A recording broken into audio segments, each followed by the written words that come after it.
ابتدا ہے رب جلیل کے بابرکت نام سے جو دلوں کے بھید خوب جانتا ہے۔ دیکھتی آنکھوں سنتے کانوں صابر میاں کا سلام پہنچے۔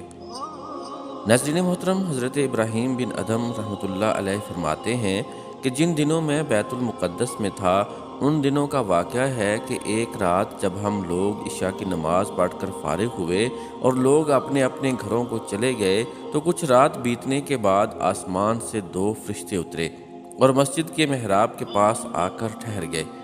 ان میں سے ایک نے دوسرے سے کہا کہ مجھے یہاں سے کسی انسان کی خوشبو آ رہی ہے۔ دوسرے نے کہا کہ ہاں، یہ ابراہیم بن ادھم رحمۃ اللہ علیہ ہے۔ پہلے نے پوچھا، ابراہیم بن ادھم رحمۃ اللہ علیہ بلخ کے رہنے والے ہیں؟ دوسرے نے کہا ہاں وہی۔ پہلے نے کہا افسوس، انہوں نے رب کی رضا حاصل کرنے کے لیے بڑی مشقتیں برداشت کیں، مصیبتوں اور مشکلوں کے باوجود صبر سے کام لیا، حتیٰ کہ اللہ تعالیٰ نے ان کو مرتبہ ولایت عطا کر دیا، لیکن صرف ایک چھوٹی سی غلطی کی وجہ سے انہوں نے وہ مرتبہ کھو دیا۔ دوسرے نے پوچھا، ان سے کیا غلطی سرزد ہوئی ہے؟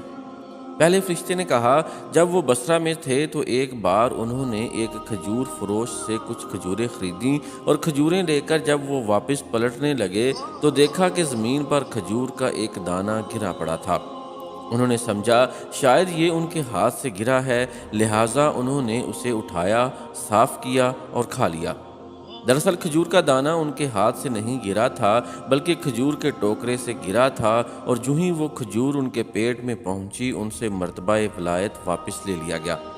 حضرت ابراہیم بن ادھم رحمۃ اللہ علیہ نے مسجد کے دروازے کی اوٹ سے جب ان کی یہ باتیں سنی تو روتے ہوئے مسجد سے باہر نکلے اور اس پریشانی اور بے چینی کے عالم میں بیت المقدس سے بصرہ کی طرف روانہ ہو گئے۔ وہاں جا کر ایک کھجور فروش سے کھجوریں خریدیں اور پھر اس کھجور فروش کے پاس گئے جس سے پہلے کھجوریں خریدی تھیں۔ اسے کھجور واپس کی اور ساتھ ہی سارا واقعہ بیان کیا، اور آخر میں اس سے معافی بھی مانگی کہ غلطی سے تمہاری ایک کھجور کھا لی تھی، لہٰذا مجھے معاف کر دینا۔ اس کھجور فروش نے انہیں کھلے دل سے معاف کر دیا اور پھر رو پڑا کہ حضرت کو ایک کھجور کی وجہ سے اتنی پریشانی کا سامنا کرنا پڑا۔ مختصر یہ کہ حضرت ابراہیم بن ادھم رحمۃ اللہ علیہ بصرہ سے پھر بیت المقدس روانہ ہو گئے اور بیت المقدس پہنچ کر رات کے وقت اسی مسجد میں جا کر بیٹھ گئے۔ جب رات کافی بیت گئی تو آپ نے دیکھا کہ 2 فرشتے آسمان سے اترے۔ ان میں سے ایک نے دوسرے سے کہا کہ مجھے یہاں سے انسان کی خوشبو آ رہی ہے۔ دوسرے فرشتے نے کہا کہ ہاں، یہاں ابراہیم بن ادھم رحمۃ اللہ علیہ موجود ہیں، جو ولایت کے مرتبے سے گر گئے تھے، لیکن اب اللہ تعالیٰ نے انہیں اپنے فضل و کرم کے صدقے پھر وہی مقام و مرتبہ عطا فرما دیا۔